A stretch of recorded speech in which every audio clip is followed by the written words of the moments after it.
Police FSL report का इंतजार कर रही है। पुलिस के अनुसार जांच का मुख्य बिंदु ये है कि छात्रा स्वयं छत से गिरी या उसे किसी ने छत से धक्का दिया। तो परिजन तो बहुत गंभीर आरोप लगा रहे हैं कि नहीं, ये हत्या है, उसके शरीर पर खरोच के निशान है। तो खरोच के निशान गिरने से थोड़े होगी, गिरने से हड्डी टूट सकती है, गंभीर चोट लग सकती है, लेकिन शरीर पर खरोच के निशान है तो ये आशंका पैदा करते हैं। और मुझे लगता है कि पुलिस को नीट छात्रा वाली गलती नहीं दोहराना चाहिए, और दोहराएगी भी नहीं, क्योंकि वहाँ पुलिस ने बिना जांच पूरी हुए कंक्लूजन दे दिया, उसकी वजह से फजीहत हुई।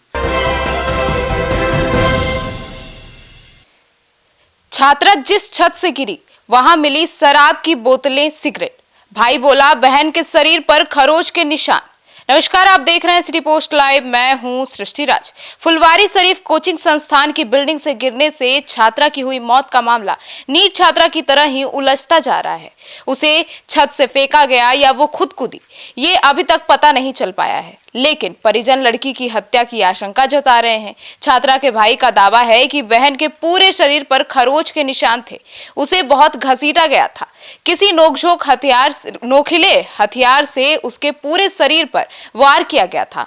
हम पुलिस और थाने का चक्कर लगा रहे हैं, उनके भाई का ऐसा कहना है। अब क्या है ये पूरा मामला, इसके ऊपर विस्तार से जानकारी देने के लिए हमारे साथ मौजूद हैं chief editor Shrikant Pratyush sir. छात्रा के परिजन पुलिस की जांच से संतुष्ट नहीं है। हाँ, देखिए, लगता है कि नीट छात्रा की हत्या का मामला जिस तरह से उलझा है, कहीं ये भी न उलझ जाए और कहीं ये भी उतना ही बड़ा मामला न बन जाए, क्योंकि छात्रा के परिजनों का बड़ा आरोप है। छात्रा के भाई का दावा है कि ये हत्या है, लेकिन पुलिस इसे दुर्घटना साबित करने पर तुली हुई है।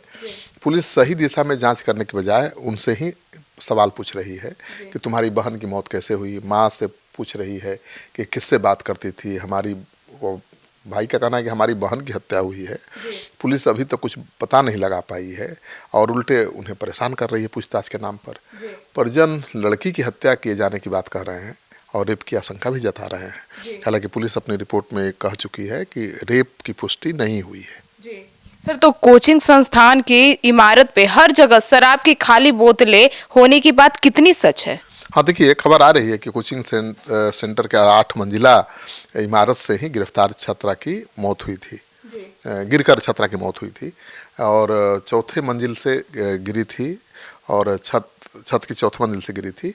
यह भी अभी साफ नहीं हो पाया है कि भाई सीसीटीवी फुटेज में छात्रा के गिरते हुए का बीच का सीन दिखाई दिया है। कोचिंग की छत पर विदेशी शराब की बोतलें, खाली बोतलें मिली हैं, सिगरेट और कोल्ड ड्रिंक्स और प्लास्टिक के खाली गिलास मिले हैं, हर जगह फेंके हुए। शराब के दर्जनों पाउच मिले हैं। अब देखने से तो यही लग रहा है कि ये शराबियों का अड्डा था, कोचिंग का छत। और इमारत के अंदर भी शराब की खाली बोतलें मिली हैं। 8 मंजिला वाली बिल्डिंग में कोचिंग सेंटर फर्स्ट फ्लोर पर चलता है। तो सवाल उठ रहा है कि फर्स्ट फ्लोर पर कोचिंग सेंटर चलता है तो लड़की चौथे फ्लोर पर क्यों गई?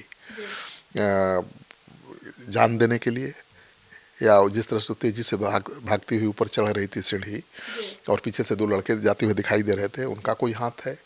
तो सवाल उठ रहा है कि भाई उसके पीछे जो 2 लड़के जा रहे थे, क्या वही आरोपी हैं?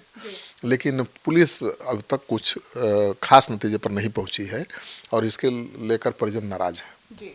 तो सर, पुलिस जांच को लेकर परिजनों का क्या कहना है? देखिए, परिजन नाराज हैं। उनका आरोप है कि उन्हें कोई सूचना नहीं दी गई है अभी तक कि जांच कहां पहुंची। पुलिस उनसे ही सबूत मांग रही है कि हत्या हुई है तो सबूत दीजिए। अब उनका कहना है कि वो कहां से सबूत लाएंगे, ये तो पुलिस का काम है। पुलिस क्या कर रही हो तो बता नहीं रही है, और कह रही कि हत्या है तो आप जरा प्रमाण दीजिए। पुलिस अधिकारी बोल रहे हैं कि रिपोर्ट आएगी तो कार्रवाई करेंगे। और छात्रा की माता का कहना है कि उनकी बेटी तो पढ़ाई करने गई थी, उसे छत से फेंक कर मार दिया गया।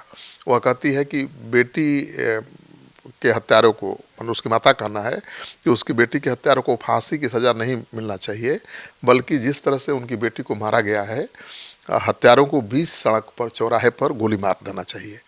तो मांग तो उनकी, भाई आहत हैं माता पिता, तो मांग तो करेंगे इस तरह की। और उनका कहना है कि हमारी बेटी तो चली गई, जो उसके साथ होना था हो गया, लेकिन दूसरी बेटियों के साथ नहीं हो, इसलिए वो चाहती हैं कि जो दोषी हैं उनको ऐसी सज़ा मिले कि सबक मिले। और छात्रा के पिता का भी कहना है कि प्रशासन कह रहा है कि छानबीन कर रहे हैं, जो लड़के पकड़े गए हैं उनके बारे में इन लोगों ने कहा कि वे निर्दोष हैं। तो दोषी कौन है? जी। जब मेरी बच्ची कोचिंग के लिए गई, वह छत से गिरी, इसके बीच के समय में क्या हुआ, पुलिस अधिकारी हमसे ही पूछ रहे हैं कि बच्ची कैसे मरी, पता तो उनको लगाना चाहिए। और देखिए, 2 लड़के जो सीढ़ी पर जाते हुए दिखाई दिए लड़की के पीछे, और फिर बाद में भागते हुए नीचे आए, लाश के पास गए, देखा कि मर गई है, उन्होंने ही सूचना दी। तो वो पेंटर का काम शायद करते थे उस बिल्डिंग में।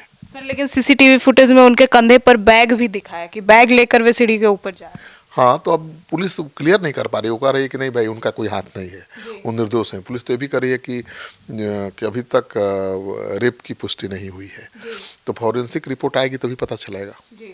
सर तो इस पर अब अधिकारियों का और क्या कहना है? देखिए, पुलिस फुलवारी शरीफ थाना प्रभारी गुलाम शहबाज का कहना है कि पालीगंज निवासी गार्ड, अरवल और जहानाबाद के 3 कारपेंटर वहाँ पर काम करते थे, उन्हें हिरासत में लेकर पूछताछ की गई है और पोस्टमार्टम की रिपोर्ट में कई जगहों पर इंजरी की बात लिखी गई है। कई जगह की हड्डी टूट गई थी, कई जगह चोट के गहरे निशान की बात भी पोस्टमार्टम में चर्चा है। शरीर पर जो इंजरी के निशान देखे गए हैं वह ऊंचाई से गिरने के कारण भी हो सकते हैं। अब एफएसएल रिपोर्ट आने के बाद ही स्थिति साफ होगी, तो पुलिस तो अभी तक किसी नतीजे पर पहुंची ही नहीं है। सर तो 12 फरवरी की यह घटना है, तो अब तक क्या क्या हुआ है इसमें? देखिए, 12 फरवरी को फुलवारी शरीफ एम्स के आर्यभट्ट छात्रावास के पास स्थित फंडामेंटल कोचिंग की छात्रा की छत से गिरने से मौत हुई थी। कहा गया कि छात्रा 4थे फ्लोर से गिरी है। छात्रा सुबह 7:45 पर घर से कोचिंग के लिए निकली थी और 9 बजे परिजनों को उसकी मौत की सूचना मिली। कोचिंग संचालक रुपेश कुमार ने कहा कि गार्ड के शोर मचाने पर छात्रा को एक राहगीर की कार से एम्स लाया गया। वहां डॉक्टरों ने मृत घोषित कर दिया। गार्ड सुरेंद्र चौधरी ने बताया कि वह सुबह करीब 8:30 बजे धूप में बैठा था, तभी अचानक छात्रा नीचे गिर गई। पुलिस ने सुजीत कुमार, विक्की कुमार, नीतीश कुमार और गार्ड सुरेंद्र चौधरी को हिरासत में लिया है। उनसे पूछताछ की जा रही है और सुजीत सीसीटीवी फुटेज में छात्रा के पीछे जाते दिखा था, तो पूछताछ हो रही है, लेकिन पुलिस ये भी मान रही है कि उनका कोई हाथ नहीं है। तो अब एक सीक्रेट बन गया है ना भाई, ये रहस्य में मौत हो गई है, तो अब देखिए क्या होता है। सर तो अब खबर तो ऐसी भी आ रही है कि कोचिंग छात्रा की छत से गिरने की जो सीन है उसको पुलिस फिर से रिक्रिएट करने वाली है। हाँ बिल्कुल, आमतौर पर जांच में पुलिस ऐसा करती है। जैसे नीट छात्रा की हत्या के मामले की सीबीआई जांच कर रही है, उसने छात्रावास में जाकर उस सीन को रिक्रिएट किया ताकि पता चले कि क्या क्या हुआ होगा। तो इस मामले में भी पुलिस अब उसी तरह से सीन रिक्रिएट करेगी और सूत्रों के अनुसार पोस्टमार्टम रिपोर्ट में रेप या यौन हिंसा की पुष्टि अभी तक नहीं हुई है। हालांकि मौत के वास्तविक कारणों का खुलासा हुआ नहीं है। पुलिस एफएसएल रिपोर्ट का इंतजार कर रही है। पुलिस के अनुसार जांच का मुख्य बिंदु ये है कि छात्रा स्वयं छत से गिरी या उसे किसी ने छत से धक्का दिया।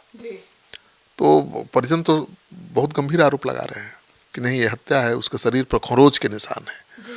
तो खरोच के निशान गिरने से थोड़े होगी, गिरने से हड्डी टूट सकती है, गंभीर चोट लग सकती है, लेकिन शरीर पर खरोच के निशान है तो ये आशंका पैदा करते हैं।